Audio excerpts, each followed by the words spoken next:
ایک سوال یہ تحریر فرمایا کہ اگر کوئی شخص کینیڈا میں اپنی فیملی کے ساتھ مستقل طور پر رہتا ہے اور 10-15 دن کے لیے کراچی آتا ہے اور بھائی کے گھر میں قیام کرتا ہے جبکہ اس کی جائیداد کراچی میں ہے اور کرائے پر دی ہوئی ہے، تو یہ شخص کراچی آ کر پوری نماز پڑھے گا یا پھر قصر نماز پڑھے گا؟ دیکھیے کراچی اس کا وطن اصلی نہیں نا،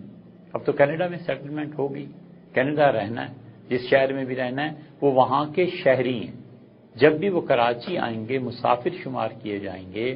جب تک کہ وہ 15 دن سے زیادہ قیام کی نیت نہیں کرتے وہ مسافر ہی رہیں گے، بھائی کے گھر رہ رہے ہیں مسافر ہی۔ اپنی جائیداد